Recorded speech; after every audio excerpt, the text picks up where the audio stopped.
Hola, muy buenas tardes a todos y todas. Esperando que se encuentren muy bien. Vamos a dar inicio al último módulo del Laboratorio de Fisiología 2 de este año correspondiente al sistema inmune. En este módulo se espera que ustedes logren describir la relación entre los sistemas nervioso, endocrino y inmune, lo cual es clave para la mantención de la homeostasis ante agresiones del medio ambiente. Nuestro cuerpo va a estar continuamente 24/7 intercambiando moléculas y sustancias con el medio, y dentro de estas también vienen potenciales patógenos, ¿no es cierto? Entonces se requiere la actividad de estos de manera coordinada para así impedir que estas agresiones generen daños mayores y desarrollen en sí la infección, o cuando ésta se desarrolla lograr combatirla, pero asimismo después saber autorregularse para proteger al mismo organismo y no terminar destruyéndolo, etcétera. Por otra parte, que sean capaces de explicar el concepto de inmunidad desde un punto de vista macrofuncional relacionado con las características principales de la inmunidad innata y adquirida y sus respectivas interacciones entre los componentes de esto en un contexto fisiológico normal. Ahí vamos a indagar en algunos procesos patológicos, pero someramente a propósito de entender la fisiología. También se espera que ustedes logren explicar los mecanismos involucrados en la inmunidad innata, el reconocimiento antigénico, el proceso de inflamación, la activación y el desarrollo del sistema de complemento, además de los principales mecanismos involucrados en lo que es la inmunidad adaptativa, sus componentes, interacciones y funciones entre estos microorganismos y agresiones del medio ambiente. Como bibliografía, ya digamos, los libros de fisiología clásicos, no muchos de ellos involucran al sistema inmune, así que de bibliografía vamos a utilizar el libro Inmunología Celular y Molecular, desarrollado por Abbas, Lichman y Pillay. Hay diversas ediciones, ya ustedes ya les compartí la sexta edición. Yo me basé en la séptima. Si alguien la necesita o la quiere, les puedo también compartir el link. Y a quien tenga la posibilidad económica, le recomiendo buscar la novena edición, que está muy buena, de este libro, que por cierto es... ustedes lo pueden ver acá, la editorial, ¿no es cierto?, de prestigio, y el libro de inmunología con mayor cantidad de citas y referencias. Que digamos más se referencia a la hora de hablar de inmunología, por lo tanto es una base fundamental. Si bien en esta primera clase de abordaje se abordan los primeros 5 capítulos de la séptima edición, yo diría que las secciones 1 y 2 de la sexta, yo les recomiendo que se den el tiempo de leer y revisar todo el libro. En sí, la inmunología es muy amplia, o sea, yo al menos tuve inmunología 1, 2, 3, hematología. Ustedes, sin ir más lejos, la especialización en inmunología también son 2 años, o sea, pueden ver que si uno quiere hablar de inmunología de manera completa, estamos hablando al menos de 4 semestres de solo inmunología. Por lo tanto, acá en estas 3 semanas vamos a hacer obviamente reforzando y revisando los mecanismos fundamentales que ustedes deben conocer en miras a con la continuidad de su formación académica, pero entendiendo también la restricción, ¿no es cierto?, que nos va a llevar a comprender los principales mecanismos, pero digámoslo, ahí vamos a ir viendo nosotros que también podríamos ahondar en detalles y detalles y detalles para cada una de las moléculas, y eso es un ciclo, la verdad, infinito. Lo hemos hablado en reiteradas ocasiones, esta continuidad del saber, ¿no es cierto? Vamos a ver que hay muchos elementos que recién se conocen hace muy poco, sin ir más lejos. El, el premio Nobel de Fisiología más reciente ligado al sistema inmune, desde el 2011, hace recién 9 años atrás. Por lo tanto, siguen descubriéndose nuevas moléculas y procesos, y muchos de ellos aún se encuentran con aristas sin resolver. Bueno, pero el sistema inmune es un sistema, digámoslo, no propiamente tal, pero digamos en sus concepciones iniciales que se estudia desde hace mucho tiempo. En la antigua China ya se desarrollaban mecanismos para conferir inmunidad a las personas, haciendo, por ejemplo, generando la exposición de personas no infectadas a pístulas de personas que habían sobrevivido a viruela, entre otros, etc. Y en sí la palabra inmunidad viene del latín immunitas, que se refería digamos, excepción a castigo que recibían los senadores romanos y que estaban, digámoslo así, protegidos. Desde ahí, entonces, históricamente, desde el latín, deriva la palabra inmunidad, que se aborda al conjunto de mecanismos fisiológicos que van a permitir a un individuo reconocer moléculas extrañas con o sin lesión en sus propios tejidos. Aquí vamos a ver, en función de esto, una de las principales funciones del sistema inmune tiene que ver con una constante vigilancia en la cual lógicamente debe reconocer y cuidar a los componentes propios, pero a su vez ser capaz de defender a este organismo de microorganismos, sustancias extrañas y así reconocer y eliminar los componentes propios que estén dañados, ¿sí? Sin generar mayores daños. Eh, Ahí, como vamos a ver, en algunos casos de las células infectadas o muy estresadas, lamentablemente también van a tener que ser reconocidas y eliminarlas. Y por supuesto, los antígenos y elementos extraños, pero discriminando entre lo propio y además siendo capaz de generar una homeostasis, es decir, generar una respuesta frente a un antígeno extraño, pero posteriormente ser capaz de digamos, frenar este proceso, volver a la calma en miras a poder responder frente a algún nuevo proceso de infección o reinfección, etc. Entonces acá vemos un recuadro sobre, acá va a ser clave dentro de las funciones del sistema inmune el ser capaz de discriminar y reconocer lo extraño de lo propio. ¿Sí? Aquí sí nosotros debemos ser capaces de tolerar los antígenos propios, pero cuando hay algún fallo, que ya entramos a la fisiopatología, van a haber enfermedades de tipo autoinmune. Por otra parte, es necesario que los antígenos extraños sean reconocidos y eliminados, generando una respuesta inmune rápida y eficaz. Pero en estos casos también hay fallos y esto puede derivar en dos cosas. Una puede ser una excesiva respuesta inmune, como lo que vemos, por ejemplo, en los casos de síndrome cardiopulmonar por antivirus, por ejemplo, o sea, aquí podemos encontrar una variedad de virus que no resultan tan patógenos y dañinos a las células, pero la respuesta inmune en algunas personas es tan potente, es tan fuerte, que genera a estos síndromes cardiopulmonares y todas las complejidades que ello amerita. También otro tipo de fallo tiene que ver con cuando esta respuesta inmune es ineficiente, no tenemos todos los mecanismos para responder y se genera una inmunodeficiencia. Si bien es un ejemplo más bien fisiopatológico, en las personas infectadas por VIH lo que ocurre es que se daña y va disminuyendo diametralmente la población de linfocitos T. Entonces no tenemos suficientes células capaces de responder frente a alguna infección. Y por ello, ya en la etapa avanzada de infección por VIH, que es el síndrome de inmunodeficiencia adquirida, ya las personas finalmente, digamos, están más complicadas, muchas de ellas se generan decesos a propósito no del virus en sí, sino que no tienen un sistema inmune que pueda responder frente a un resfrío o elementos, digamos, que nuestro sistema inmune ha aprendido a controlar. El primero en acuñar estos términos de inmunidad fue Tucídides, quien fue un historiador griego que vivió al siglo V antes de Cristo.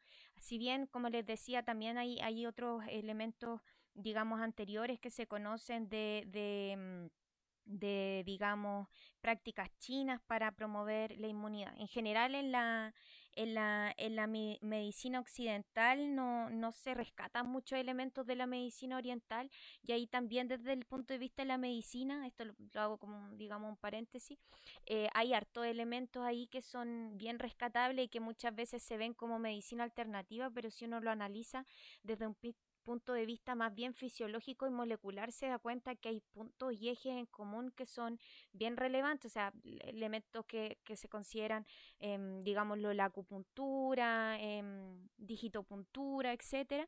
Si uno lo analiza, también tiene, digamos, procesos fisiológicos asociados que son cuerdos. Se los menciono para que quienes tengan, digamos, interés en eso, lo aborden, lo estudien y no se generen prejuicios equivocados que nos llevan a limitarnos en el arista del saber. Ahora bien, como les decía, en el proceso ya de homeostasis del sistema inmune, esto requiere una fina conexión entre lo que es el sistema nervioso, el endocrino y el sistema inmune. ¿Quiénes se van a contactar? Bueno, ya sabemos, el sistema endocrino a través de hormonas, el sistema nervioso va a enviar vías de señalización a través de neurotransmisores y fosfolípidos, y el sistema inmune, donde vamos a distinguir estas moléculas transmisoras que se denominan citoquinas. Y en el caso, digamos, por el estudio, en muchos casos vamos a encontrar que cuando se estudiaron citoquinas asociadas a procesos antivirales, se les denominó interferón. Por eso es relevante destacar desde un inicio que los interferones son tipos de citoquina, ¿sí? Descritos inicialmente para respuestas antivirales, pero que ya después, con el avance de conocimiento, se vio que no necesariamente son solo para virus. Pero hay muchos nombres que derivan históricamente desde que se descubrieron estudiando la respuesta a los virus. Ahora bien, si en la antigüedad, en China, Grecia, se hablaba del sistema inmune, fue en Inglaterra donde se generó, digamos, el inicio de la inmunología como tal, y se dio pie a lo que se conoce como el padre de la inmunología, así como en la fisiología gástrica hablábamos de Williams Beaumont. Acá, Edward Jenner fue, digamos, es considerado el padre de la inmunología. Sabemos que matriarcado y patriarcado están quedando bien atrás, pero digamos, de los próceres que dan lugar a estas aristas del saber. Edward Jenner, bueno, él vivía en Inglaterra, como les decía, y en esos tiempos lo cierto es que, desde tiempos ancestrales y ya desde Constantinopla se habían traído estas tradiciones de generar inmunidad. De hecho, Edward Jenner es bien cuestionado por su experimento, pero lo cierto es que cuando él era pequeño, a la edad de 8 años, también fue expuesto a estos procedimientos que se conocían como variolización, en donde se sabía que los niños, bueno, se sabía que la viruela las personas se enfermaban de viruela una vez en la vida y después ya no se enfermaban. Entonces, a los niños y que además en los niños se daba menos fuerte, que digamos era menos patógena o fuerte la enfermedad, eh, en comparación a los adultos. Entonces se solía hacer que a los niños se les variolizaba, es decir, se les exponía a pústulas de personas sobrevivientes a viruela y se les inyectaba, digamos, se les dejaba en cuarentena, 40 días, de ahí viene la cuarentena, no 20 ni 3 semanas ni 2 semanas.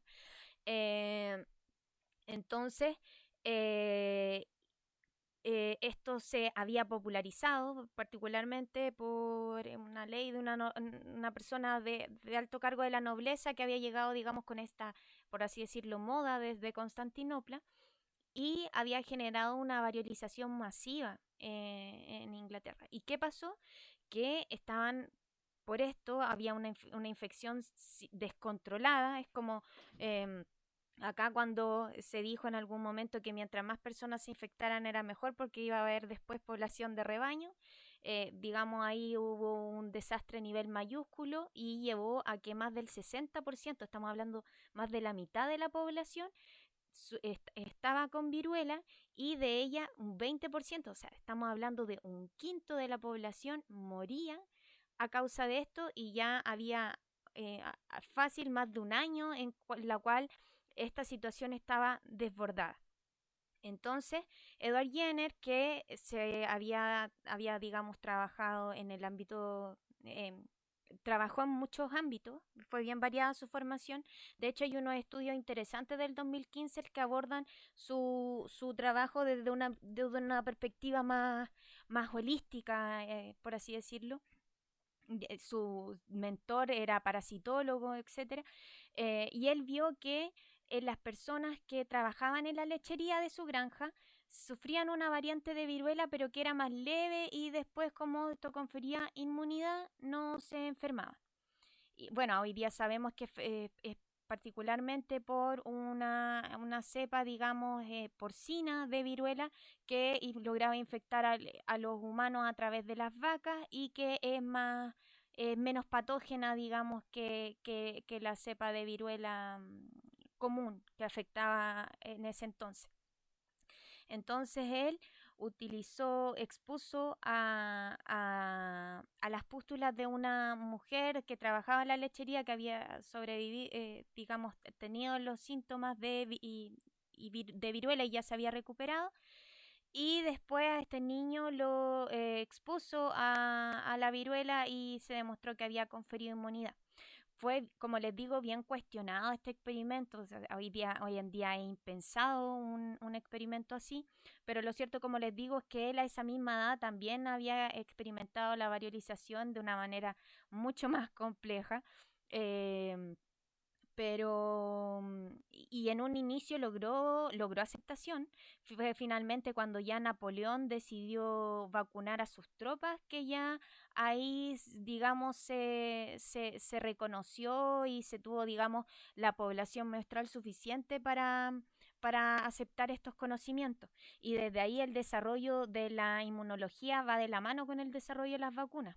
Y vemos acá en esta tabla cómo este avance importante va a dar lugar a que la mayor cantidad de las enfermedades que vemos acá, que en su momento azotaron al mundo de manera muy compleja, generando la letalidad de un buen porcentaje de la población mundial, van a disminuir en prácticamente un 100%, más del 99% en prácticamente todas, salvo la hepatitis B. Entonces, bueno, desde ahí, a propósito de esta introducción, vamos a destacar tres conceptos. Uno es la inmunogenicidad, que es la propiedad de una molécula de inducir una respuesta inmune. Y un inmunógeno van a tener la propiedad de inmunogenicidad porque es una molécula que puede producir una respuesta inmune. Antígeno, a su vez, va a ser una molécula que puede reaccionar con los productos generados de la respuesta inmune, básicamente con los anticuerpos, pero que no siempre va a desencadenar una respuesta inmune. No todos los antígenos son inmunogénicos y eso es muy relevante. O sea, el proceso de adoctrinamiento, de entrenamiento que tienen los linfocitos B y T es mayúsculo, sobre todo en el timo, a propósito de que sean capaces de reconocer, por ejemplo, a los antígenos propios. Vamos a ver que hay antígenos propios que van a cambiar su expresión o conformación en una célula estresada o infectada y antígenos que son característicos y que ya nuestro sistema inmune ha aprendido que son de elementos dañinos y microorganismos de distinto tipo. En cuanto a eso, no se preocupen, esto lo vamos a ver en detalle, esto es solo, digamos, un primer abordaje para que se entienda cuando yo hablo de epítope, antígeno, paratope, etcétera, sepan de qué estamos hablando. Eh, a la porción del antígeno, aquí se muestra un antígeno, digamos, representado como en la estructura molecular de superficie disponible al solvente y vemos acá se destaca en verde los sitios a los cuales interactúan ya con el sistema inmune. Recuerden ustedes que nosotros vemos característicamente estos diagramas, pero nosotros sabemos que, bueno, en el caso de antígenos peptídicos, ¿no es cierto? Aquí cobra relevancia la interacción proteína-proteína y que van a tener, digamos, esta estructura que se puede clasificar, ¿no es cierto?, de acuerdo, o sea, la estructura molecular se puede presentar tanto, digamos, de esta manera como de esta manera. Aquí se representan, ¿no es cierto?, las diversas estructuras, las hojas beta, etcétera, etcétera. Y en el fondo, si nosotros diferenciamos la porción de anticuerpo que va a interaccionar con el antígeno, aquí vamos a distinguir lo que es el epítope, es decir, la porción del antígeno expresamente involucrada en el reconocimiento, ya sea, ojo, por las células efectoras o los anticuerpos del sistema inmune. ¿Sí? Y eso se conoce como epítope o epítopo, o también algunos le denominan determinante antigénico. Por otra parte, la porción específica de los anticuerpos o receptores celulares que van a interaccionar con los antígenos se denomina parátope. Esto se suele asociar, sí, a los anticuerpos más que a los receptores. Y por otra parte, vamos a reconocer los aptenos, que son moléculas pequeñas, menores a 10 kilodalton, que por sí solas no son capaces de generar una respuesta inmune. O sea, si este apteno yo lo expongo a anticuerpos o a células del sistema inmune, no me va a generar respuesta. Pero si este apteno yo lo uno a una molécula de mayor peso molecular o carrier, sí es capaz de generar una respuesta inmune, tanto por linfocitos B como por linfocitos T, dando lugar a la generación de anticuerpos. Ahora, ¿qué características van a tener estos anticuerpos? Que yo aquí voy a encontrar anticuerpos de tres tipos. Por una parte, voy a encontrar anticuerpos que son contra el apteno, anticuerpos que van a reconocer al carrier o portador, anticuerpos antiportador, y otros anticuerpos que van a reconocer al complejo apteno y carrier. Esto es bien relevante y ha tenido, digamos, procesos que algunos se conocen y que permiten, digamos, condiciones de ejecución clínica saludable y otros que no.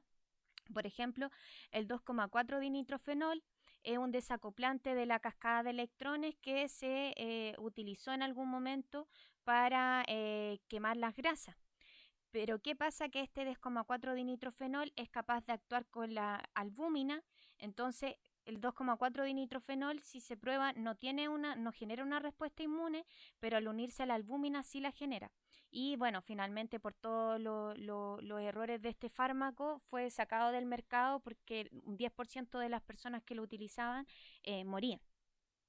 Asimismo, la bencilpenicilina, que en su forma inyectable se conoce como penicilina G-benzatina, ¿no es cierto?, que es ampliamente utilizada para combatir las infecciones, al unirse al albúmina genera bencilpeniciloilo,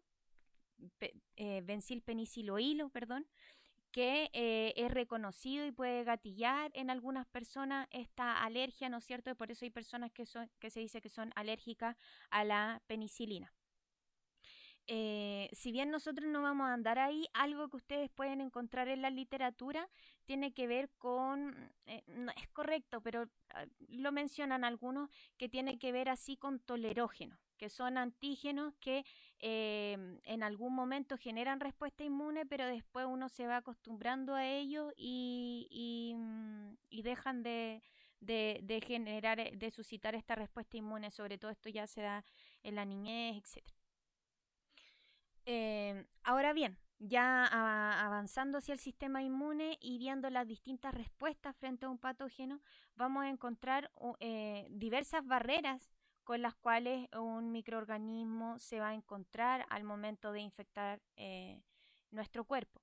La primera, aquí vamos a diferenciar, digamos, respuestas de primera, segunda y tercera línea. Ojo, no confundir con la inmunidad innata y adquirida.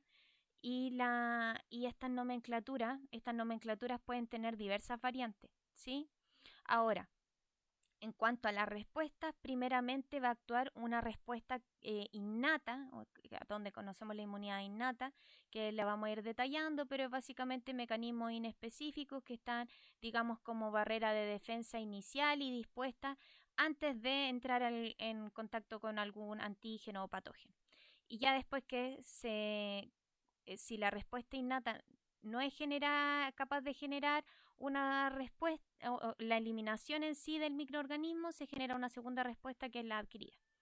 Entonces, en la inmunidad innata vamos a distinguir una primera y una segunda línea. La primera línea corresponde a lo que son la piel, las mucosas, las secreciones, etcétera. Recuerden ustedes, por ejemplo, veíamos la saliva, las lisosimas y todas las enzimas degradativas que le van a acompañar en mira a posibles patógenos. Esto también lo podemos encontrar en las vías respiratorias o a medida que avanzamos, ¿no es cierto?, en el tracto digestivo, el pH alto del estómago también, digamos, se podría considerar un componente de la primera línea de la inmunidad innata. Por otra parte, en la segunda línea de la inmunidad innata vamos a tener células que están ahí listas y dispuestas para reconocer antígenos y eliminar patógenos, donde vamos a encontrar ciertos leucocitos, fagocitos, proteína antimicrobiana y estas natural killer. Si, como decíamos, estos mecanismos no son capaces de controlar al microorganismo, se genera esta inmunidad adquirida, entrando en lugar entonces la tercera línea que tiene que ver con los linfocitos y anticuerpos. Aquí vamos a distinguir en la inmunidad adquirida que se dice, se habla de inmunidad específica porque va a ir a combatir específicamente determinados antígenos, o adquirida porque se adquiere cuando se expone a un determinado microorganismo. Si no se expone al microorganismo no se adquiere esta inmunidad. Y aquí vamos a diferenciar lo que es la inmunidad humoral, dada por la activación de los linfocitos B, donde se promueve que se diferencia célula plasmática y va a producir anticuerpos. Y estos anticuerpos van a ir a opsonizar, neutralizar, promover la fagocitosis y servir de señalización, entre otros elementos, para eliminar a estos patógenos. Y por otra parte vamos a tener una vía celular, en la cual va a venir dada principalmente por los linfocitos T. Ahí vamos a encontrar los T helper reguladores, los linfocitos T citotóxicos, y las natural killer, entre otros. Entonces aquí podemos ver en una línea de tiempo, tras una infección, primeramente va a operar, digamos, la primera hora la inmunidad innata. Recuerden ustedes que este sistema está trabajando siempre, siempre, siempre. Entonces, yo diría que a diario va a haber algún componente que va a ser retenido por la mucosa, o lo que decíamos, si de alguna manzana que me comí que traiga una o dos partículas virales, rápidamente van a ser degradadas por estas componentes de la inmunidad innata. Pero si ya la carga viral era mayor, o por las características del virus, recuerden ustedes, nunca nos olvidemos de la evolución de Darwin.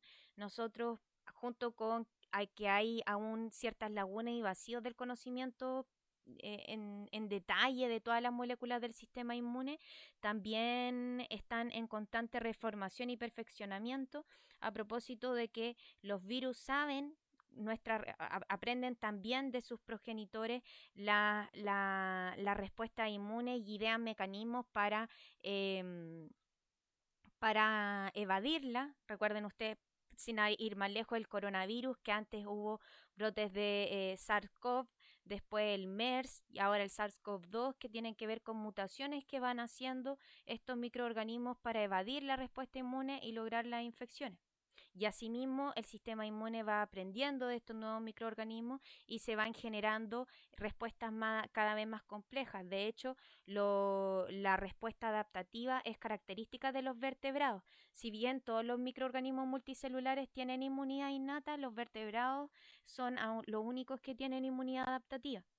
¿Sí? Donde decíamos, los linfocitos B se van a diferenciar en células plasmáticas productoras de anticuerpos, y los linfocitos T, que requieren ciertas condiciones, digamos, para ser activados, van a también proliferar, diferenciarse y actuar finalmente como linfocitos T efectores. En cuanto a esto, la inmunidad humoral, que viene dada por los linfocitos B y su producción de anticuerpos, va a permitir bloquear las infecciones y eliminar los microbios extracelulares, mientras que dentro de la inmunidad celular, que recuerden ustedes, acá necesitamos que esto igual lo vamos a revisar en detalle, pero necesitamos que los linfocitos T sean activados por células presentadoras de antígeno. Por excelencia son las células dendríticas, pero también tenemos los macrófagos y también los linfocitos T de tipo cooperador, por ejemplo, ya una vez que fueron activados, van a activar a su vez a los macrófagos para que maten a los microbios que fagocitaron. Aquí vamos a ver, hay interacción con los linfocitos T cooperador, también el macrófago, digamos, le va a preguntar a las natural killer, etcétera. Es como cuando ustedes, digamos, le preguntan a su compañero, oiga, oye, ¿está bien esto? ¿Está bien esta respuesta? ¿Tú qué crees? Sí, sí, tú dale. Ya, bien. Entonces le damos.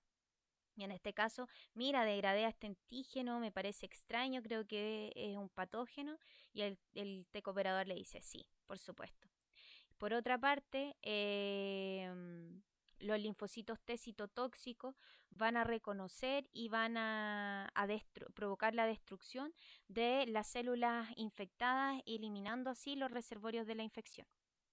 Ahora bien, nosotros vamos a revisar en detalle los mecanismos de la inmunidad innata y celular, pero también me parece relevante destacar los procesos históricos en mira a lo que les decía, o sea, los avances sustanciales dentro del ámbito de la inmunología son de los últimos 100 años, yo diría que 100 años. Desde el 1900 en adelante se llevaron, digamos, los cambios más relevantes. Ahora bien, fíjense ustedes, Edward Jenner, estábamos hablando desde los finales de 1700, inicios de 1800, que empezó, digamos, con estas estrategias de vacunación, pero que no se sabía cómo funcionaban, cómo eran, etcétera. Los primeros esbozos de esto los planteó Emil Adolf von Behring y Kitasato Shibasaburo en 1892, casi llegando a 1900, donde ellos ahí demostraron que el suero de un conejo que había sobrevivido a difteria, al ser inoculado a un conejo sano, que se le había que después, digamos, se exponía a esta difteria virulenta, eh, permitía que sobreviviera. En cambio, si no era expuesto a este tratamiento, el conejo moría. Bueno, aquí se exponía claramente para generar inmunidad para una variante, digamos, atenuada de la difteria. Y esto entonces dio lugar a que se podía conferir la inmunidad, ¿no es cierto?, mediante transferencia de suero. Y entonces ellos no sabían qué había ahí. En intermedio, Landsteiner, que este alemán que es reconocido por la, la, el catalogar, digamos, los distintos grupos sanguíneos, algo de eso igual vamos a ver, y ustedes ya lo vieron en genética, pero igual vamos a dar una repasada de eso. Él también habló después de que el sistema inmune era capaz de reconocer otras sustancias, no solo ciertas toxinas, etcétera, pero ya el que dio el avance sustancial para la inmunología fue Paul Ehrlich en su, digamos, presentación de teoría de los complejos anticuerpos, la especificidad que había, etcétera. Y desde ahí, digamos, en esta cadena de tiempo vemos los grandes adelantos que se vieron en materia de conocer los anticuerpos y desarrollar todos los conocimientos sobre la respuesta humoral. En cuanto a la respuesta celular, esta también, digamos, se venía trabajando a la par. Aquí cabe destacar a Mechnikov, quien él hizo un experimento en larvas de translúcidas de estrellas de mar. Las larvas de las estrellas de mar, digámoslo, no son iguales, pero digámoslo, son un símil a los paramecios, entonces tienen esta característica, digamos, translúcida que permitía estudiarla. Entonces él vio cómo, este es el diagrama que él hizo. De ahí, de este diagrama, digamos, él explica que se ve como al incrustar una espina en esta larva, se ve como rodeada por macrófagos. alrededor de esta espina en 1883 y que ya, bueno, de ahí ya son múltiples los videos que hay, ¿no es cierto?, de fagocitos, particularmente macrófagos, persiguiendo bacterias y otros patógenos. Pero ya finalmente el que comprueba, digamos, la inmunidad celular es Macanes, quien él demostró que la resistencia a listeria era necesariamente por transferencia de células. Recuerden ustedes, nosotros vimos cuando analizamos, digamos, los principales componentes sanguíneos, si uno centrifuga la sangre, va a diferenciar en una primer componente que es suero, en una pequeña, una fina capa de células blancas que son los leucocitos y después los glóbulos rojos. Y él vio que en realidad por la transferencia, digamos, de células, era que se confería la resistencia, por lo tanto había un mecanismo independiente de los anticuerpos. Aquí también les dejo a modo de ejemplo, bueno, les adelantaba adelante a propósito de artículos que siguen analizando y estudiando lo relevante que fue Edward Jenner, pero también a propósito del aporte de este científico. Bueno, y aquí lo que les decía, si bien los conocimientos en inmunología empiezan en 1796 hasta la fecha, o sea, aquí estamos hablando de un elemento, reconocimiento importante, pero a la fecha, en 9 años, se conocen nuevos marcadores, nuevas citoquinas, nuevas moléculas que interaccionan y que actúan en todo este proceso. A su vez, a medida de que hemos ido aprendiendo como humanidad cómo funciona este sistema inmune y a propósito de esta característica de poder conferir inmunidad a individuos no expuestos a los patógenos en sí, se hace una diferenciación entre lo que es inmunidad activa y pasiva. Sí, esto no es muy difícil de entender. La inmunidad activa se genera cuando ingresa un antígeno que activa la respuesta inmune y la principal ventaja sí de esto es que se genera memoria. Por eso un gran problema que tienen que tienen las vacunas es si logran generar memoria o no y por cuánto plazo. Ojo, acá, bueno, lo vamos a ver igual la próxima semana, cuando ya veamos la aplicación vía vacunas, vamos a estudiar harto las vacunas, las respuestas, como les decía, al coronavirus, etcétera. Pero digamos a modo general, los antígenos eh, van a lograr suscitar una respuesta inmune que va a generar memoria. Ahora nosotros en las vacunas, como les decía, vamos a utilizar como antígenos parte de los microorganismos, ya es lo que más se suele utilizar más. Si bien históricamente y en algunos casos aún se sigue empleando debido a la necesidad u otros elementos, la aplicación de virus atenuados, etcétera, esto más digamos hacia la área china. em, o asiática, digámoslo así. Eh, Vamos entonces a distinguir, digamos, una inmunidad activa, que ojo, la vacunación también puede ser un tipo de inmunidad activa, ya sea la vacuna o la infección, esto va a generar una respuesta inmune durante días o semanas, donde se va a eliminar esta infección, ya sea por antígeno o el patógeno en sí, y se va a generar entonces esta memoria. Cuando hablamos de un antídoto, por ejemplo, a una persona que ya fue expuesta en antivirus,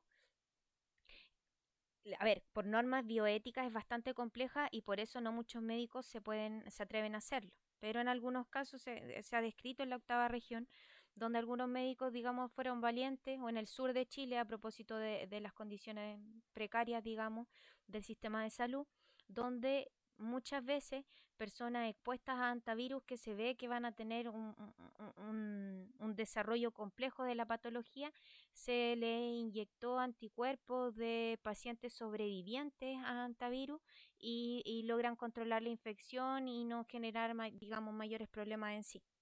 Entonces, en este caso, se administra suero o anticuerpos purificados para controlar una infección. ¿Sí? Esto, digamos, son tratamientos.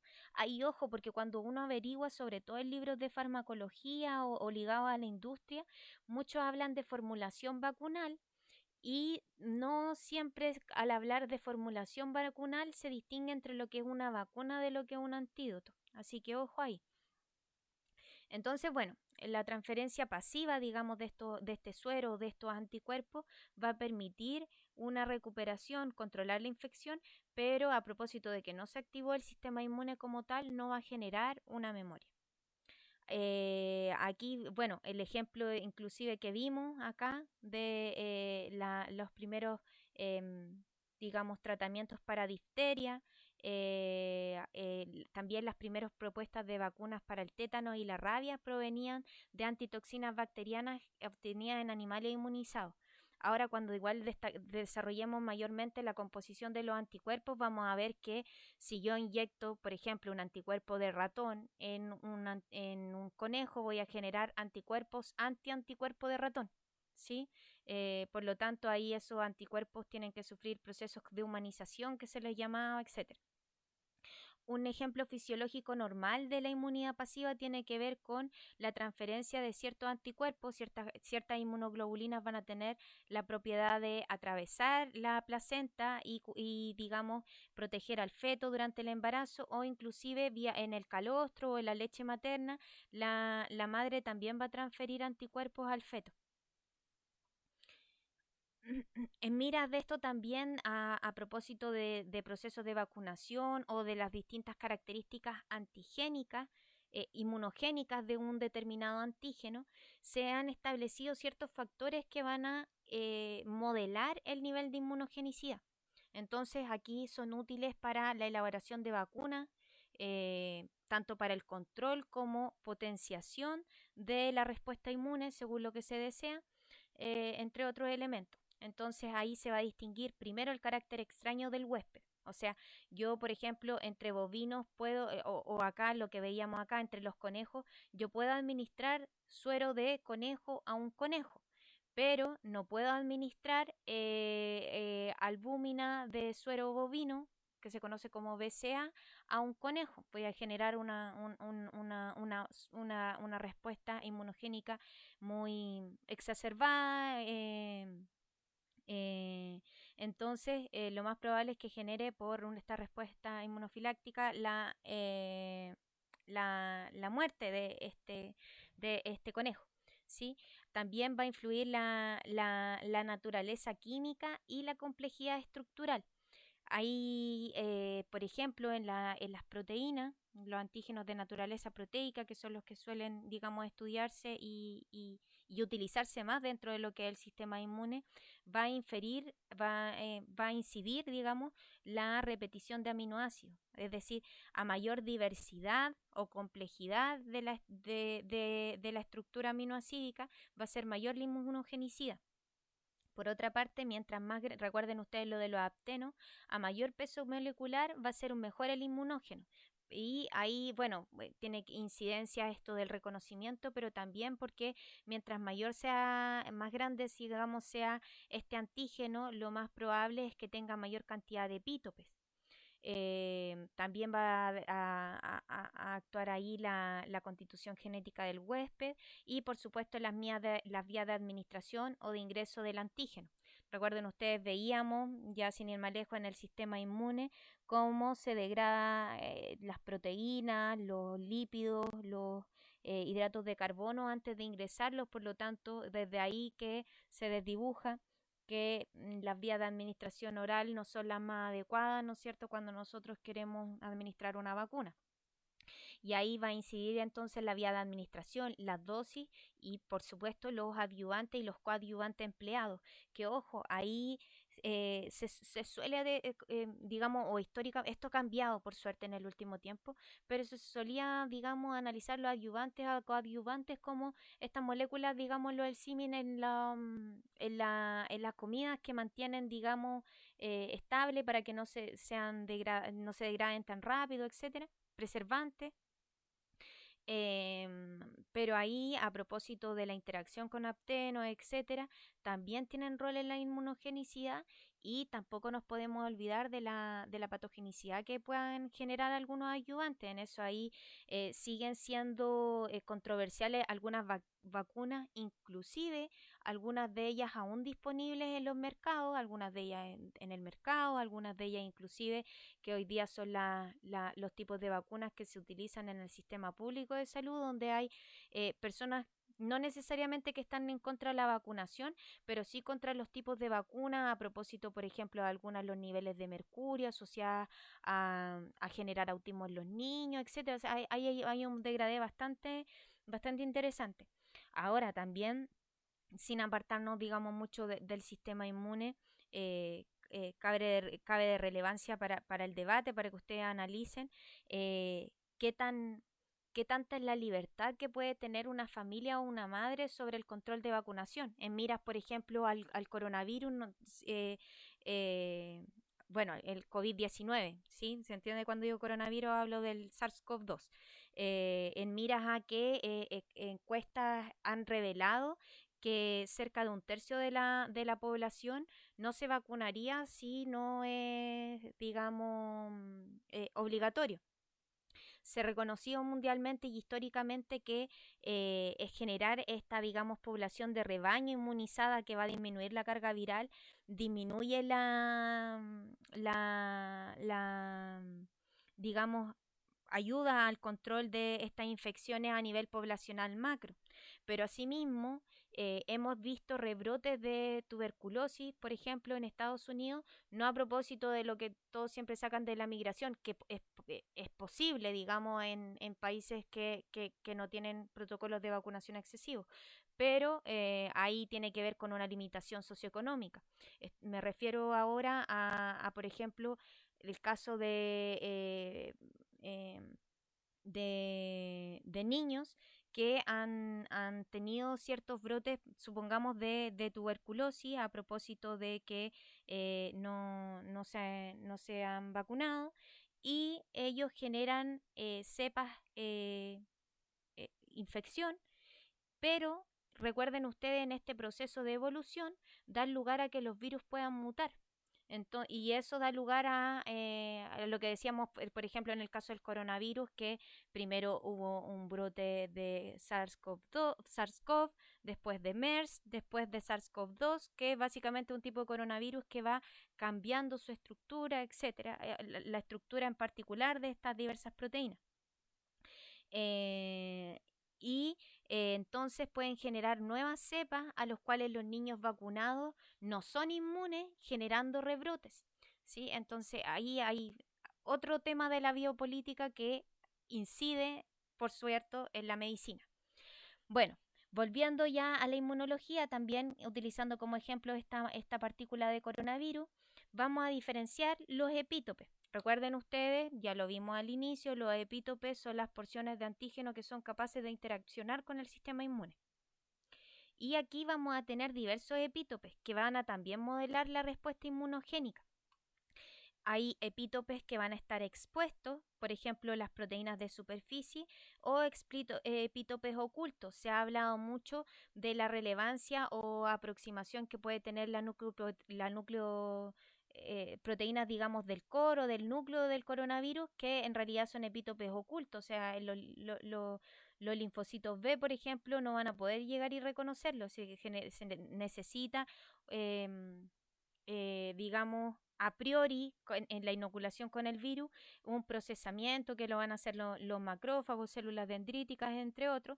Pero bueno, ahí también hay epítopes, ¿no es cierto?, que se puede expresar esta proteína del core de manera recombinante a propósito de las herramientas que tenemos actualmente y que puede, digamos, administrarse como vacuna, pero que también esas consideraciones de los epítopes hay que tenerlas en estos casos.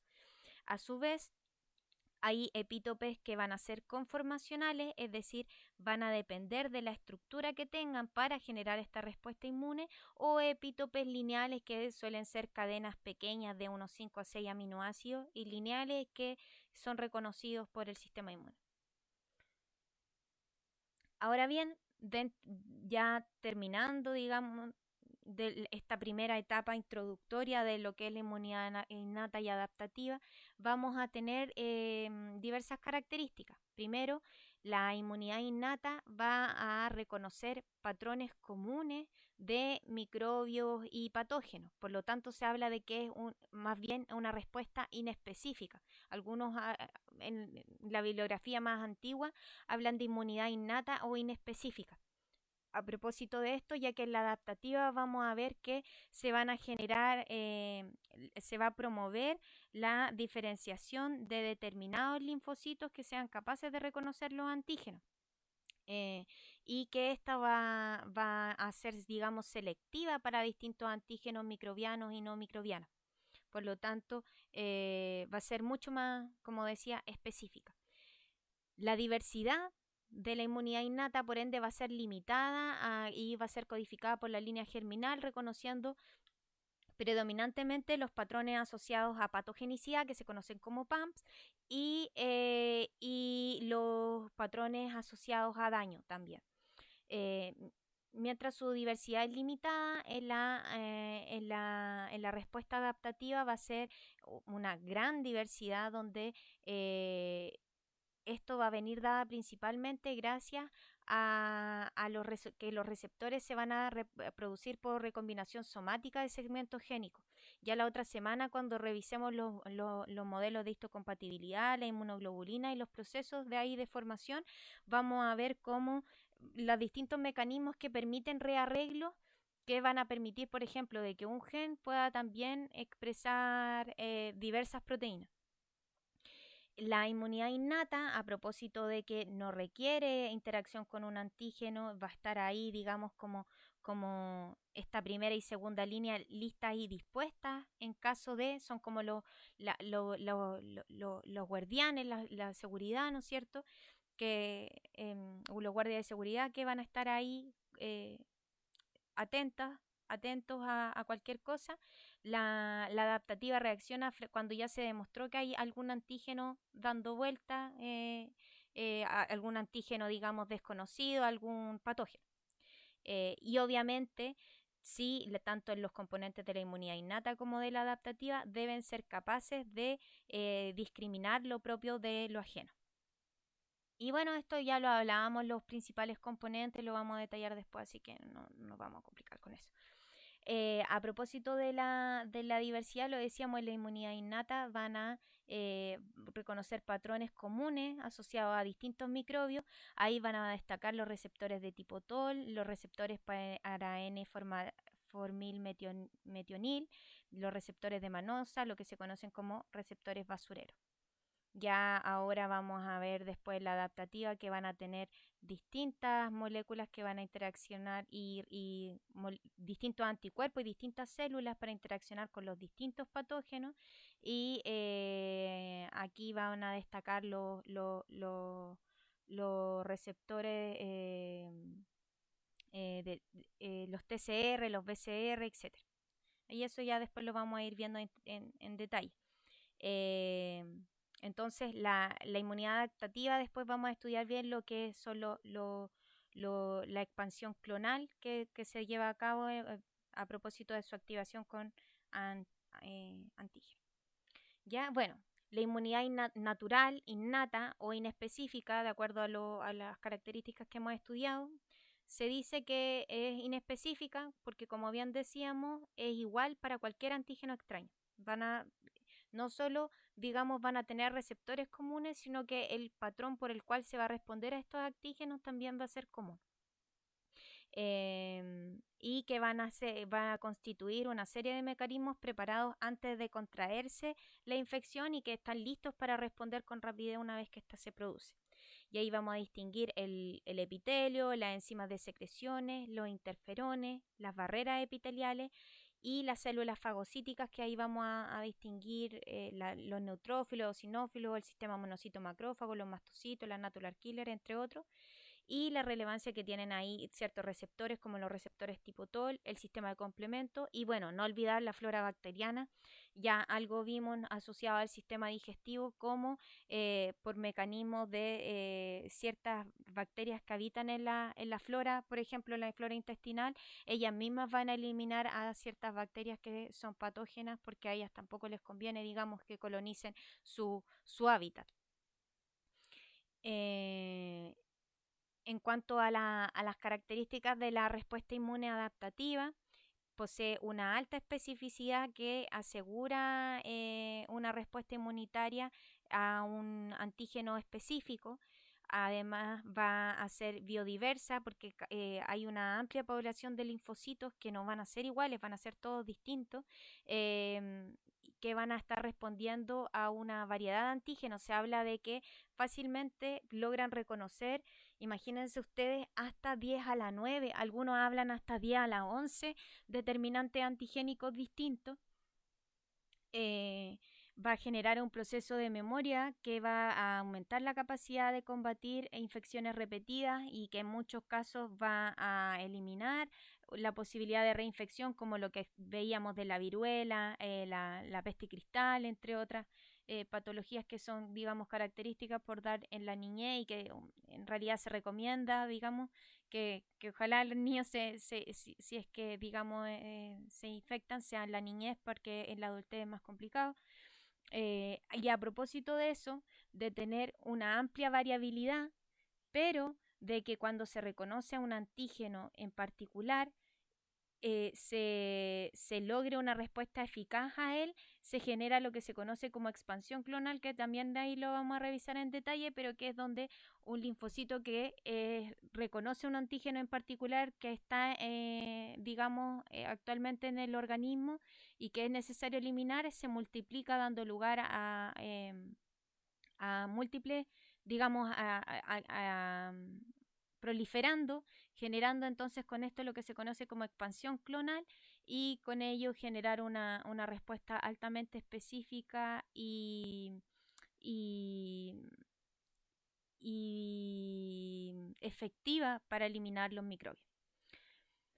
Por otra parte, va una característica de la respuesta adaptativa es que va a dar lugar a la especialización. O sea, ahí vamos a ir viendo cómo va a generar respuestas óptimas para los diferentes microbios y una vez que uno se reinfecta con el mismo antígeno o patógeno, va a generar una respuesta más fuerte y específica. Por otra parte, esto relacionado a la alta activación que se genera cuando ya la respuesta innata no logró eliminar al patógeno, la respuesta inmune adaptativa también necesariamente tiene que considerar patrones de contención y homeostasis a fin de permitir al sistema inmune recuperarse frente a la acción de un determinado patógeno a modo de poder responder de manera eficaz frente a la llegada de un nuevo antígeno. Esto es como cuando lo estudiamos en el potencial de acción, o sea, es necesario término del potencial de acción para yo generar un nuevo potencial de acción. Asimismo, el sistema inmune necesita recuperarse para después estar llano a generar una nueva respuesta. Y también mecanismos para que si el antígeno no ha sido completamente eliminado, este antígeno va a generar una nueva respuesta y se va a generar una respuesta, digamos, en aumento increciendo hasta lograr eliminarlo. Y obviamente, bueno, para que ya hablar de la necesidad de tolerar antígenos propios. Además, otras características que nos quedan específicamente determinadas acá tiene que ver, por ejemplo, que a propósito de su especificidad y diversidad va a tener una característica pleiotrópica, va a ser redundante, posee mecanismos de autorregulación a propósito de esta contención y homeostasis y por supuesto que va a ser influenciable de modelación ambiental. Entonces ahí cobra relevancia que hay enfermedades hereditarias, por supuesto, pero no porque mi abuelita, mi mamá, mi papá tienen algún componente que digamos sea de riesgo, yo no me voy a cuidar por dejando de lado, digamos, cómo el ejercicio, por ejemplo, va a promover un estímulo saludable. Por ejemplo, hay unos estudios, no lo incluyó en las clases, si a alguien le interesa lo puedo buscar, pero hay unos estudios que hicieron a propósito de cómo las películas de terror bajan la cantidad de linfocitos circulantes. Entonces, asimismo, procesos de estrés, depresión, en sí, digamos, asociados a una persona que lo está pasando mal, a propósito de la interacción que tienen, ¿no es cierto?, estos sistemas, recuerden ustedes, endocrino, nervioso e inmune, se va a generar una, digamos, desmedro del sistema inmune cuando hay situaciones críticas de estrés. Bueno, de la respuesta inmune adaptativa vamos a tener una serie de células, los linfocitos B, ya lo hablábamos, ¿no es cierto?, que van a producir anticuerpos que van a neutralizar los microbios, favorecer la fagocitosis, activar el complemento. Los linfocitos T cooperadores que necesariamente requieren que el antígeno de origen peptídico les sea presentado por una célula presentadora de antígeno. Ahí las que más destacan son las células dendríticas. Y bueno, ahí ojo, se van a distinguir los linfocitos naive o linfocitos vírgenes a los cuales no se han expuesto a antígenos, y una vez que las células estas células presentadoras de antígeno se los presentan principalmente en los ganglios linfáticos y el vaso, eh, se van a diferenciar en células T efectoras y que van a reconocer antígenos de microorganismos y van a permitir destruirlo. Por ejemplo, en el caso de los T cooperadores van a producir citoquinas que van a activar a los macrófagos, van a promover la inflamación y van a activar la proliferación y diferenciación de los linfocitos T y los B. Aquí, bueno, esto como les decía, lo vamos a revisar después en detalle, pero por ahora nos vamos a quedar con que los linfocitos T, para poder ser activados, requieren la presentación a sus receptores de los antígenos peptídicos por vía complejo principal de histocompatibilidad, que es una serie, digamos, de ligandos que van a expresar estas células presentadoras de antígenos. A su vez también vamos a distinguir los linfocitos T citotóxicos, que van a reconocer a las células que fueron infectadas, provocando su muerte y degradación. Los linfocitos T reguladores, que van a, en su momento, en este rol de homeostasis, suprimir la respuesta inmune. Y los linfocitos citolíticos naturales, que van a actuar sobre microorganismos y también sobre reconocer células, digamos, dentro de la inmunidad adaptativa, reconocer las células infectadas y también provocar su muerte. Hay distintas características más bien funcionales que diferencian a estos linfocitos T, pero hay marcadores, digamos, más bien moleculares. Los marcadores, digamos, de la expresión más común son los marcadores o ligandos de tipo CD, que se diferencian por números. Ustedes ven aquí CD3, CD4, CD8, etc. Ahora, los linfocitos T se suele diferenciar principalmente, esto es como la regla principal, pero que tiene determinadas excepciones, donde los linfocitos cooperadores o helper van a ser CD4 positivo y los citotóxicos CD8 positivo. ¿Sí? Ahora vamos a ver que van a tener también estas poblaciones variantes de expresiones en su superficie. Los natural killer van a destacar por el CD16, pero que también va a estar en los linfocitos. Ahí, ojo, las natural killer lo vamos a ver, van a ser una especialización del linfocito. Algunos diferencian linfocitos citolíticos naturales de los linfocitos natural killer, pero vamos a ver que, digamos, comparten patrones comunes.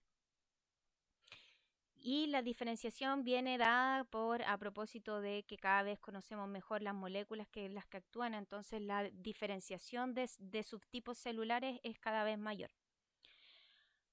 A propósito de comprender un poquito más, ya antes de entrar a los mecanismos detallados de la diferenciación o expansión clonal, vemos acá, veíamos que estos linfocitos vírgenes, ya sean B o T, tienen la capacidad de reconocer día a la 9, día a la 10, antígenos diferentes. Pero cuando se suscita la infección por algún antígeno en particular, esta alta variabilidad se encuentra con el problema de que 1 de cada 10 elevado a 5, 10 elevado a 6 linfocitos es el que es capaz de interaccionar con este antígeno. Entonces nuestro sistema inmune, en su proceso de evolución, ¿cuál es el mecanismo que ha establecido en esta inmunidad adquirida? Es que una vez que, bueno, el linfocito B lo vamos a ver, puede reconocer directamente antígenos de origen lipídico y de hidratos de carbono de los microorganismos, en la superficie de los microorganismos, pero los linfocitos T virgen requieren, ¿no es cierto?, esta presentación del antígeno peptídico vía célula presentadora de antígeno que lo expresa en su MHC o complejo principal de histocompatibilidad. Y eso, junto a una seguidilla de citoquinas y otras células que vamos a ir estudiando en detalle, va a provocar que la población particular de los linfocitos que son capaces de unirse a este antígeno proliferen y eso se denomina expansión clonal y después ya se diferencia. O sea, vamos a ver cómo van a ir cambiando los patrones moleculares. Estas mismas moléculas, digamos, marcadores de superficie, van a ir variando y eso es lo que nos permite estudiar las distintas poblaciones y separarlas por citometría de flujo, etc.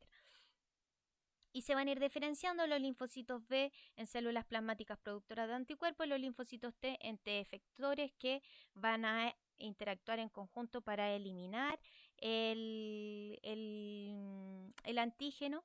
Ya contenida la infección, la mayor parte de ellos va a ser degradado, pero un pool tanto de los linfocitos B como de los linfocitos T va a prevalecer a nivel de los ganglios y otros componentes del sistema inmune, a propósito de que la información que ellos tienen es clave. O sea, haciendo un ejemplo, digamos, dentro del ámbito coloquial, si la próxima semana, digamos, se lograra controlar la pandemia y podemos hacer una corrida de 10K, lógicamente una persona que ha estado haciendo ejercicio en su casa, que ha entrenado sus células musculares, por cierto, va a tener una mejor respuesta. ¿Sí? La respuesta que nosotros vemos como organismo no es más que la suma de la respuesta a nivel celular. Entonces nuestras células se van entrenando. Por eso también se dice que los niños, deja al niño en el suelo, que genera el sistema inmune, que se exponga a patógenos y que su sistema inmune vaya aprendiendo. Porque estas células van a generar, a propósito de memoria, van a funcionar distintas a una célula efectora y por supuesto que a una célula virgen. Va a saber más y por ende va a generar una respuesta mayor. Por eso, en respuesta a la especificidad, memoria y contención de la respuesta inmunitaria adaptativa, aquí se muestra, digamos, de manera explicativa un experimento ejemplo, digámoslo, donde, por ejemplo, si a un microorganismo, bueno, aquí se expresa en el eje X representa el tiempo y el eje Y el título de anticuerpos en suero. Entonces, si yo primeramente se genera una infección con un antígeno X, voy a generar una respuesta primaria. Si hay una reinfección, aquí es donde les decía, ojo, no confundir con los elementos de primera, segunda línea o respuesta primaria y secundaria diferenciando de la innata o de la adaptativa. No confundir con eso. No confundir, esto es distinto. Aquí lo que estamos diferenciando es cuando hay una primera exposición a un antígeno X y una segunda exposición a un antígeno X. Entonces vemos que si tenemos un antígeno X e Y que comparten patrones comunes, al yo primeramente entrar en contacto con un antígeno X, lógicamente el sistema inmune va a responder y va a generar una respuesta anti-X primaria, ¿sí? De tipo primario. se van a generar los linfocitos T, los linfocitos B. Bueno, aquí se estudia particularmente los linfocitos B, pero también eso se ve en los linfocitos T. Eh, los linfocitos B vírgenes van a generar una respuesta primaria a propósito de la generación de anticuerpos que van a neutralizar, etcétera. Pero si yo reinfecto con un antígeno X y en un antígeno Y que me va a generar una respuesta similar, veo la diferencia de título de anticuerpos y esto se conoce como respuesta secundaria. Es decir, frente a una segunda infección con el antígeno X, los linfocitos B, como ya estaban capacitados, ya fueron expuestos a este antígeno X, se unen, van a generar primero una respuesta más eficiente a propósito de generar anticuerpos que se unen con mayor afinidad a los antígenos. Y por otra parte, también los linfocitos T van a reaccionar de manera más rápida y enérgica, se van a proliferar mucho más rápido que cuando fueron estimulados con una respuesta primaria. ¿Sí? Esto es como, digamos, el guardia de seguridad, digámoslo, de la universidad, donde primero, necesariamente, para resguardarlos, digamos, a ustedes como estudiantes, necesita discriminar entre los que son estudiantes y no estudiantes, por lo tanto necesita conocerlo, es decir, tolerar lo propio, y por otra también generar conocimiento y ya, digamos, a propósito de eventuales complejidades que hubiesen, digamos, de robo, etcétera, se revisan las cámaras y digamos, se deja visto en el ¿cómo se llama? Diario mural, por así decirlo, fotografías de personas no gratas y que no pueden ingresar de la puerta, ¿cierto? Hacia el interior. Ahora bien, ya vimos en esta pequeña introducción las generalidades del sistema inmune. Ahora, a pesar de todas sus diferencias, sí vamos a encontrar, ahora que vamos a ir en mira a los mecanismos más particulares, que el sistema inmune innato activa al sistema inmune adquirido en respuesta a las infecciones. Y el sistema inmune adquirido a su vez va a utilizar a los mecanismos efectores de la inmunidad innata para eliminar a diversos microorganismos. Eso ya lo vamos a dejar para más adelante. Ahora, en miras previas también dentro de esta primera clase introductoria a discriminar o previo a analizar en detalle los mecanismos del el sistema innato y adquirido, vamos a también revisar los componentes del sistema inmune. Si bien hemos visto hasta ahora algunas células, todos los componentes del sistema inmune y sus características. Primero vamos a distinguir los órganos linfoides que se suelen dividir en primarios y secundarios. En los primarios encontramos tanto el timo como la médula ósea, donde se van a generar, diferenciar y madurar los linfocitos B y T. ¿Sí? Sobre todo en el timo, acá es donde los linfocitos van a recibir la capacitación. Vamos a ver que hay una amplia cantidad de linfocitos que van a ir expresando diversos receptores, pero aquí vamos digamos, a recibir un adoctrinamiento. O sea, estos guardias de seguridad aquí van a ser capacitados para, como decíamos, distinguir lo propio de lo no propio. Y aquí va a haber una alta tasa de degradación y destrucción de linfocitos B y T que generen respuestas contra células propias o antígenos propios, ¿sí? Y ahí, si esto falla, es donde nos encontramos en casos de enfermedades autoinmunes. Ya una vez que estos linfocitos se diferencian, maduran, van a migrar a los que se conoce como órganos linfoides secundarios, donde vamos a distinguir el vaso, los ganglios linfáticos y el tejido linfoide asociado a mucosa, que van a destacar a nivel del sistema digestivo y del respiratorio. Y bueno, aquí van a recibir los linfocitos B y T, tienen capacitación celular y van a ser expuestos al antígeno y con ello se van a activar generando una respuesta inmune y memoria. Aquí, bueno, pueden ver la distribución, ¿no es cierto?, que va a haber a nivel del vaso, donde en un área, digamos, más bien cercana a la arteria, a las digamos, a la arteria central, va a disponerse los linfocitos T y ya en zonas más periféricas, en folículos, vamos a encontrar los linfocitos B y algunos también en la zona marginal. Todo esto precisamente en miras a estas distribuciones anatómicas, en miras a aumentar la probabilidad de interacción de estos linfocitos naïf con el antígeno en el caso particular. Y aquí, bueno, vemos por ejemplo un diagrama donde llegan las células dendríticas a presentarle al linfocito T los antígenos. Aquí los linfocitos B van a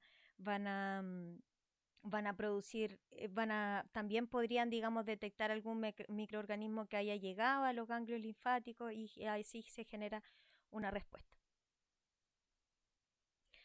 Ahora bien, en cuanto ya no a los órganos, sino a las células, aquí cobra relevancia el proceso que se conoce como hematopoiesis. O sea, la inmunología y la hematología están íntimamente ligadas a propósito no solo de compartir, digamos, las células precursores comunes. Nosotros igual vamos a dar una mirada desde los eritrocitos a propósito de también la unión que tienen.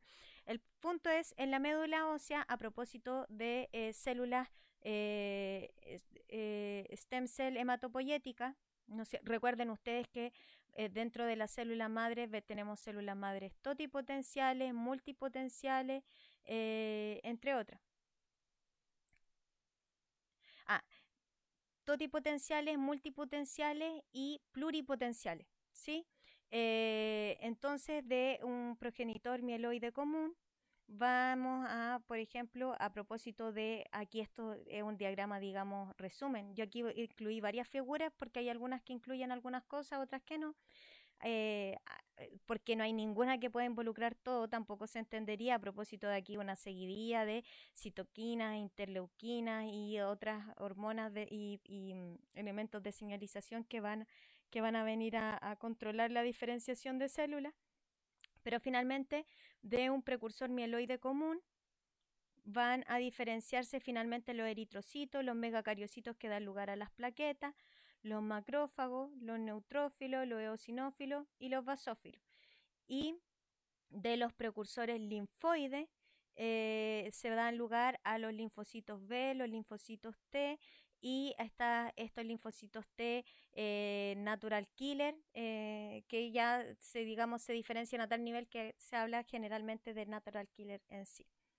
Y bueno, también otra célula importante son las células dendríticas, ¿sí? Que vamos a ver, se pueden formar por ambas células multipotenciales.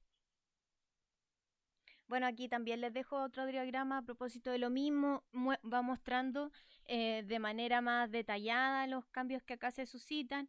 Acá vemos, a mí me gusta esta porque habla, ¿no es cierto?, de cómo el progenitor linfocítico común se va al timo, a la maduración de los linfocitos T, mientras que, digamos, esto se queda madurando en la médula y posteriormente en la sangre.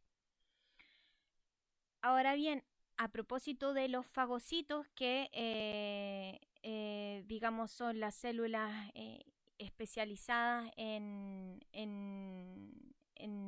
ingerir y degradar antígenos, y también y donde vamos a encontrar los fagocitos mononucleares que dan lugar los monocitos a propósito de los macrófagos. Y las células dendríticas, ellas vienen, ¿no es cierto?, de un precursor monocítico que va, digamos, según su diferenciación, a dar lugar a monoblastos. Y en sí a monocitos, recuerden ustedes que los monocitos son precursores de los macrófagos tisulares, están siempre en la sangre y eso les permite llegar a cualquier lugar y al, digamos, sufrir el proceso de extravasación, se activan, ya sean macrófagos activados, y diferencian según las distintas tejidos en los cuales van a estar teniendo distintos nombres. Esto ya igual lo habíamos mencionado en laboratorios anteriores.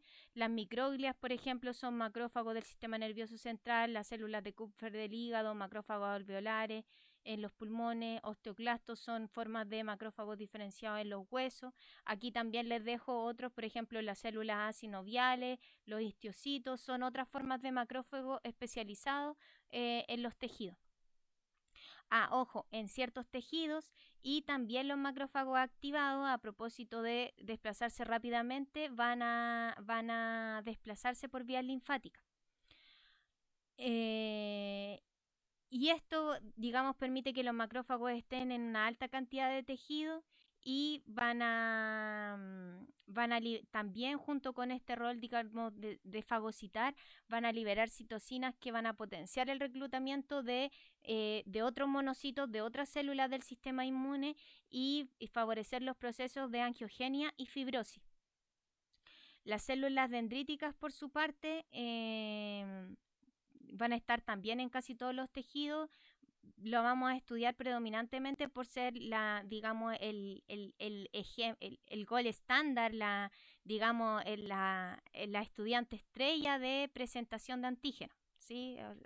En realidad, la célula, correctamente, digamos, en términos fisiológicos, es la célula especializada como presentadora de antígenos. Y además destaca por sus mecanismos moleculares que van a permitir su alto transporte también en tejido linfático y presentación hacia los ganglios y órganos linfoides secundarios para el reconocimiento linfocitario de los antígenos. Ahora bien, sobre las otras células de progenitores mieloides que hablábamos, bueno, los neutrófilos van a ser otro tipo de fagocitos junto a los macrófagos, ¿no es cierto? Que también bueno, son fácilmente diferenciales por este núcleo polimorfológico, por así decirlo. Generalmente se presentan en estas estructuras que tiene como 3 lóbulos, pero uno puede encontrar fácilmente hasta 7. Y son la población más abundante de leucocitos circulantes, fíjense ustedes acá en la tabla, y van a mediar las primeras fases de las reacciones inflamatorias. Y además tienen el rol de fagocitar los mastocitos, que se caracterizan por sus gránulos hacia la periferia, van a estar presentes en la piel y el epitelio mucoso y van a contener en estos gránulos que están a la periferia alta cantidad de citocinas, histamina y otros mediadores inflamatorios y antimicrobianos. Esta en general, mediadores inflamatorios y antimicrobianos y citoquinas van a ser características de los mastocitos, basófilos y eosinófilos. Si se fijan,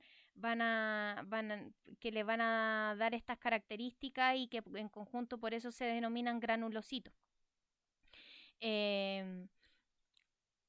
Los mastocitos van a poder activarse debido al reconocimiento de los receptores de los anticuerpos de inmunoglobulina E y inmunoglobulina G, y van a tener igual un rol bien relevante contra parásitos, sobre todo contra el minto, y también en los procesos alérgicos. Los basófilos también expresan receptores para inmunoglobulina G y E, pero se activan mayormente con la inmunoglobulina E. Y a pesar de esto, bueno, ha sido bien difícil estudiarlo, a propósito de que ya vamos a ir conociendo. Estas células no actúan por separado, sino que van a estar en constante comunicación y ellos están en una baja cantidad, ¿sí? Son los que se encuentran en menor porcentaje y cantidad, por lo tanto ha sido más difícil estudiarlo. Para finalizar con los granulocitos, los eosinófilos también contienen enzimas lesivas para las paredes celulares de los parásitos. Esto es sumamente relevante porque los parásitos, por su tamaño, no van a poder, digamos, ser fagocitados y seguir los patrones comunes de degradación de otros patógenos. Entonces se va a requerir que se unan sobre ellos estas células y y con ello se generan enzimas que son lesivas para las paredes de los parásitos, pero que por defecto también van a generar cierto daño en los tejidos del anfitrión y por eso también están estos mecanismos redundantes que van a controlar las células que se estresaron en demasía, o lisa y llanamente que fueron tan dañadas que deben ser eliminadas. Eh, Hay una alta cantidad de eosinófilos en las mucosas y también va a venir dado un aumento asociado a procesos de inflamación. Ahora bien, como lo decíamos, hay alta cantidad de linfocitos. Ya diferenciamos los linfocitos vírgenes y los efectores, los de memoria.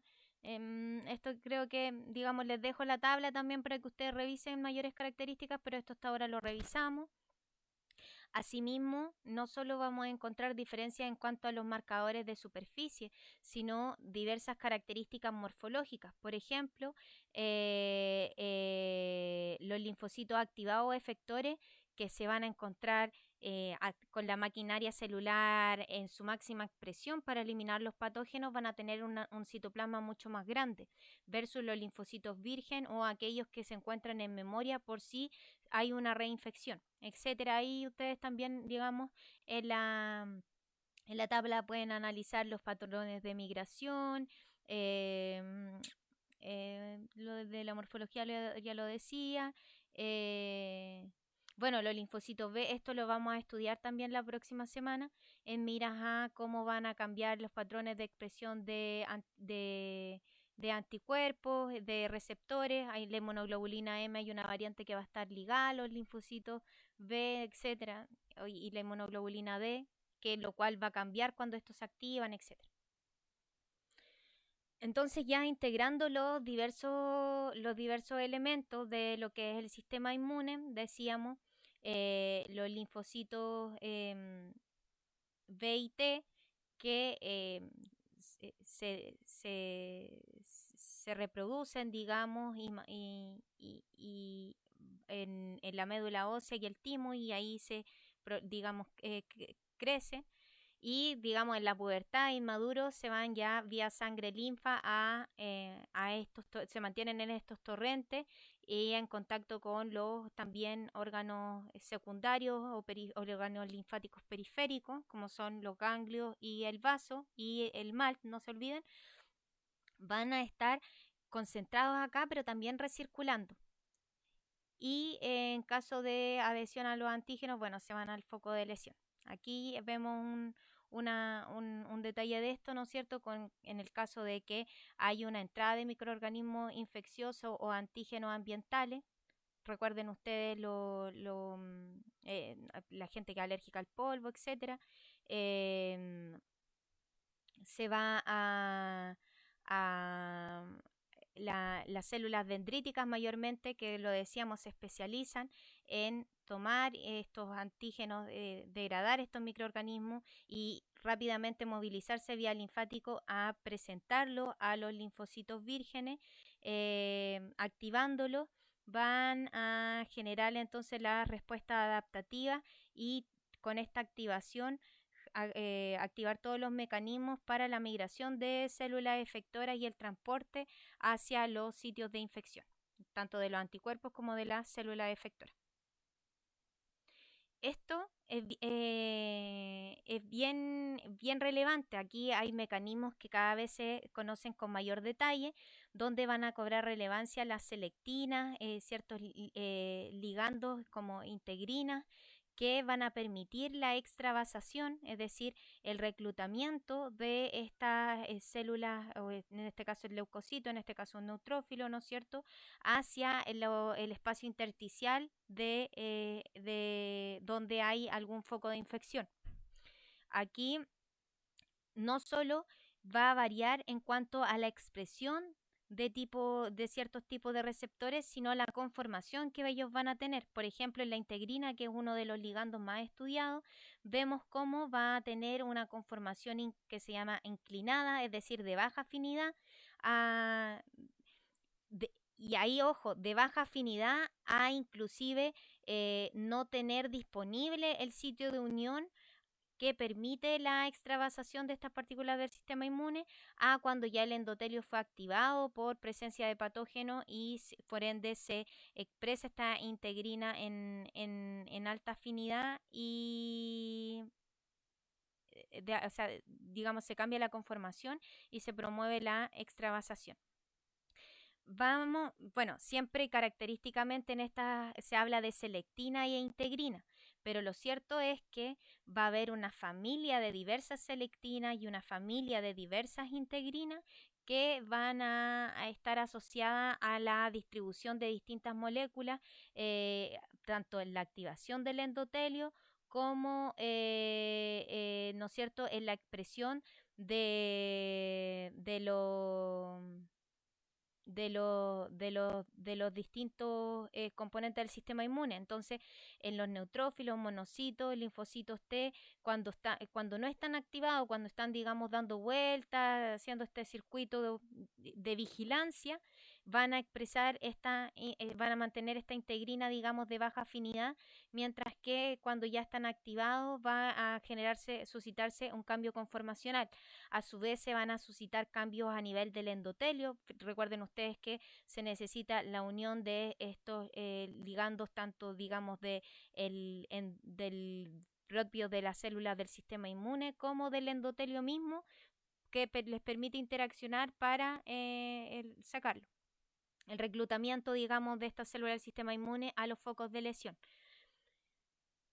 Ahora bien, no solo estos ligandos van a interaccionar entre sí, sino que esto va a estar mediado por una serie de citoquinas o citocinas quimiomicinas que van a estar involucradas. ¿Sí? Aquí quiero destacar el CCR5, acá. El CCR5, si bien regula el reclutamiento de los linfocitos T, este es el correceptor al cual se ancla el VIH, permitiendo la infección de los linfocitos T. Entonces, en la clínica hay un análisis que se hace a los pacientes con VIH, portadores de VIH, en el cual se hace un análisis del tropismo y se analiza si ellos tienen el correceptor CCR5 o el CXCR4, porque no sacamos nada con dar un fármaco que bloquee el CCR5 si en realidad el paciente expresa el receptor CXCR4. Entonces, aquí ojo, porque lo menciono porque vamos a ver una amplia cantidad de distribución, pero que también van a ir variando persona a persona, y eso es lo que genera las distintas respuestas inmunogénicas, etcétera, etcétera. A propósito de los modelos de histocompatibilidad que vamos a revisar igual en mayor detalle la próxima semana, pero por ejemplo las personas que expresan en sus células, su superficie, el HLA-B5701, también se analiza la presencia, porque a pacientes portadores de VIH yo no les puedo dar Maraviroc, generaría una hipersensibilización y se hiperactivaría la respuesta inmune y provocaría, digamos, el deceso del paciente con el tratamiento, lo cual en ningún caso puede suceder. Sí, entonces aquí van a estar esto creo que ya hemos hablado de cómo se van a distribuir. Este diagrama lo dejé a propósito de que según si los linfocitos, digamos, vírgenes o naive no se han activado, continúan recirculando, mientras que, digamos, si son activados por la presentación del antígeno, van al foco de la lesión, ¿sí? Entonces acá cobra relevancia cómo un linfocito T, siendo lo mismo, un linfocito T no puede migrar del ganglio o sí puede migrar del ganglio. Y eso tiene que ver con que precisamente mediante las vías de activación, al presentarse el antígeno, se va a cambiar la composición de los receptores que va a expresar por lo tanto se va a unir a distintos ligandos y con ello va a generar distintos procesos fisiológicos, ¿sí? Entonces vemos que, por ejemplo, el linfocito T virgen va a expresar selectina L, el CCR7, el LFA1, aquí están, digamos, mostradas las figuras, etcétera. Y los linfocitos T activados van a cambiar. El CXCR10, por ejemplo, la selectina, el cambio de selectina L a E o P es gravitante para permitir, digamos, y potenciar la salida de los linfocitos que fueron activados hacia los focos de lesión y primeramente que salgan de los ganglios linfáticos. Y estos procesos también los vamos a encontrar después ya en las células tanto del endotelio, digamos, vascular como de los vasos linfáticos. Un ejemplo ya especial, porque aquí nosotros podríamos detallar la cascada de señalización que tiene cada uno de estos de receptores. Aquí igual podemos describir, por ejemplo, cómo y aquí también lo tienen en la tabla, cómo la LFA1 o BLA4 va a interaccionar con la ICAM1 o BCAM1.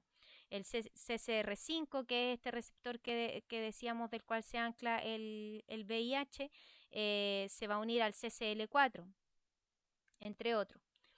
Y un ejemplo en particular que ya se ha demostrado y estudiado harto es como en el linfocito virgen, horas después de haber sido expuesto al antígeno, se va a comenzar a respetar, a expresar en su superficie el receptor DS1P. Y, por ejemplo, en un linfocito virgen no va a reconocer el S1P, o sea, es decir, por ejemplo, el S1P se genera en altas cantidades cuando hay alguna infección, ¿sí? Entonces, los linfocitos virgen a los cuales no se han activado, a propósito de que no reconocen, por ejemplo, y esto no solo para los claro, aquí es importante diferenciar de los naive, por ejemplo, se van a promover y madurar aquellos que reconozcan al antígeno en particular que fue procesado, ¿sí? Recuerden ustedes los procesos de expansión clonal. Entonces, si este linfocito virgen en particular no reconoce a los antígenos asociados a la infección, no va a reaccionar a esta molécula S1P. En cambio, si si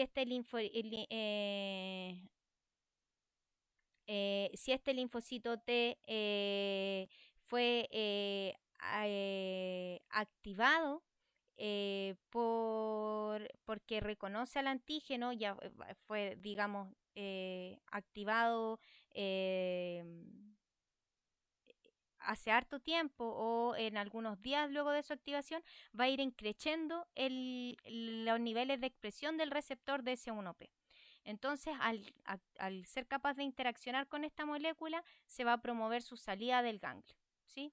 Y ahí, bueno, hay unos ejemplos bien insignes que ahí se preocupa un fármaco que es el fingolimod, el cual va a bloquear a los receptores S1PR y si yo lo aplico, veo cómo a pesar de haber linfocitos activados para el antígeno, no se genera la salida de este desde los ganglios.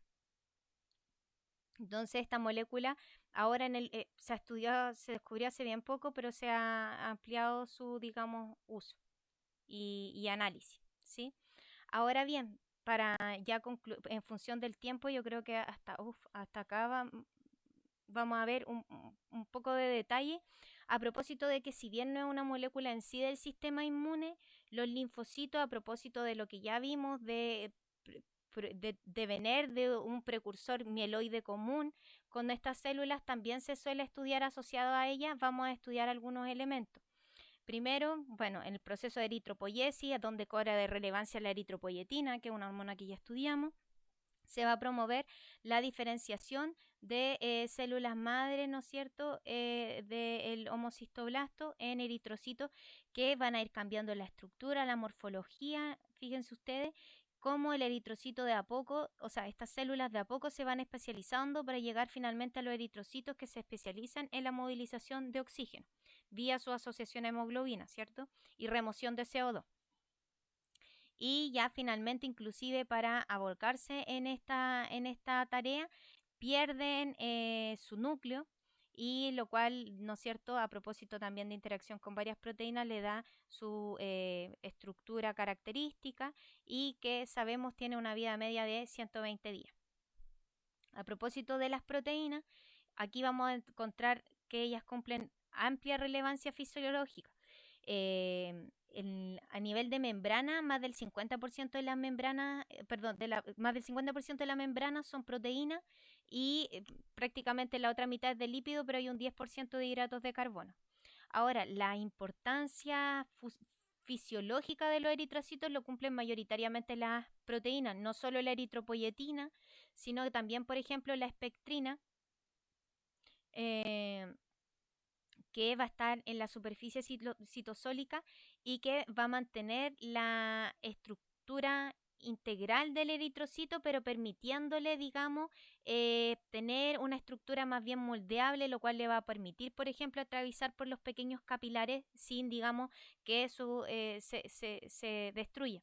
¿Sí? Entonces la espectrina es la que tiene el rol ahí de darle este rol moldeable, pero a su vez mantener esta estructura. Ahora, de acuerdo a cantidad, las más abundantes son la glicoforina y la banda 3.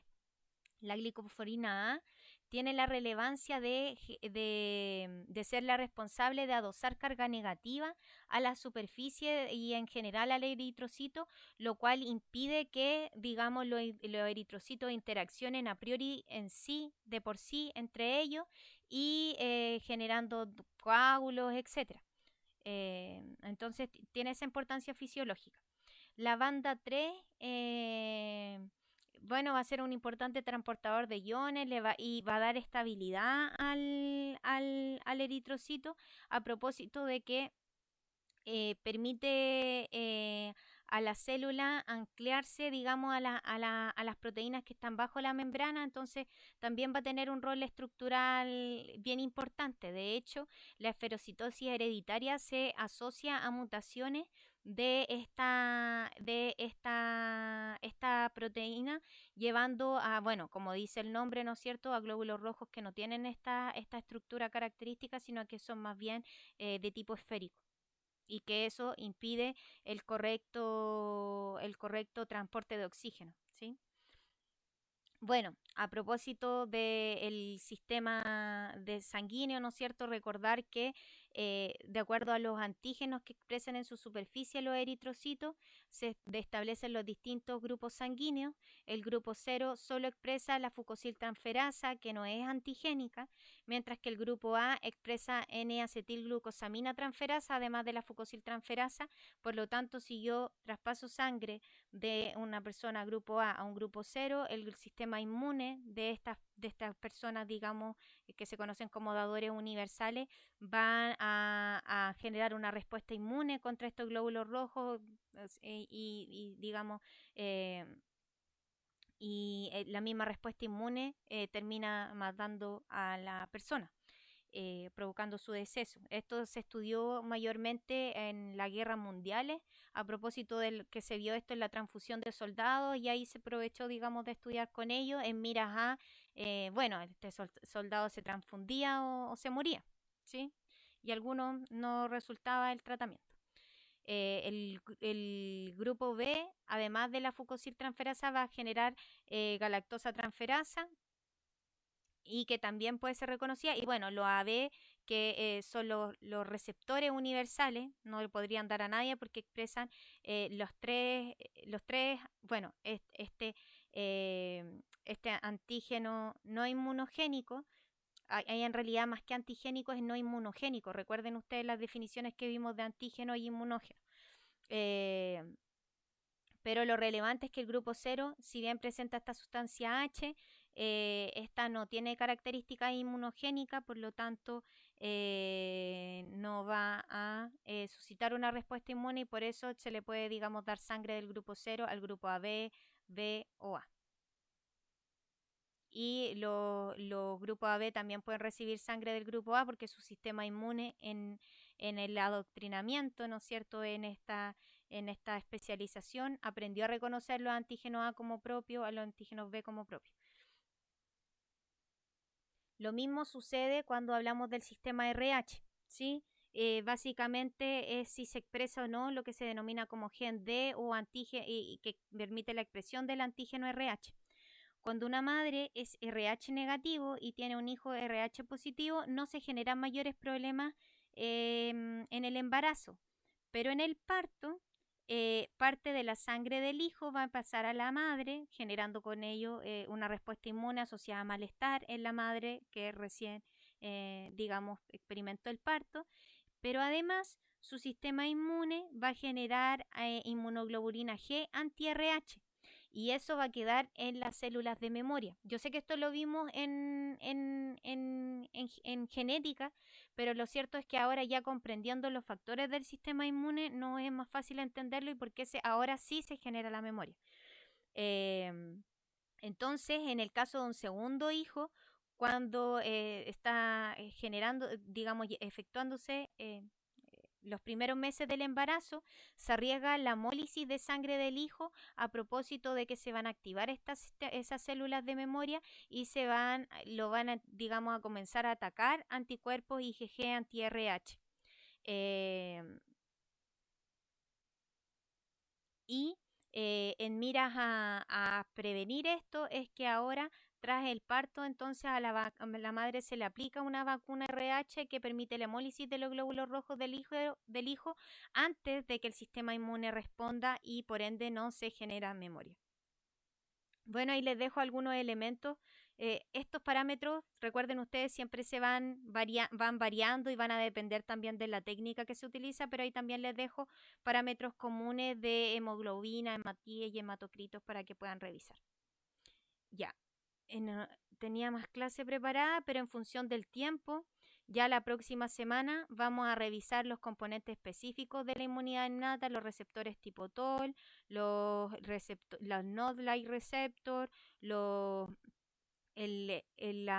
activación de los macrófagos, de las natural killer, las acciones locales, sistémicas y patológicas de las interleuquinas. Ahí voy a dejar pendiente también el proceso de formación de las placas ateromatosas que les había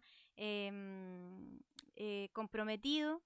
Eh, el sistema de complemento también lo vamos a revisar la próxima semana y ya las respuestas más específicas de tipo inmunidad celular adaptativa, ¿no es cierto?, de tipo celular, el complejo de la inmunoglobulina, el complejo mayor de histocompatibilidad, etcétera, ¿ya? Pero por ahora, en función del tiempo, lo voy a dejar hasta acá.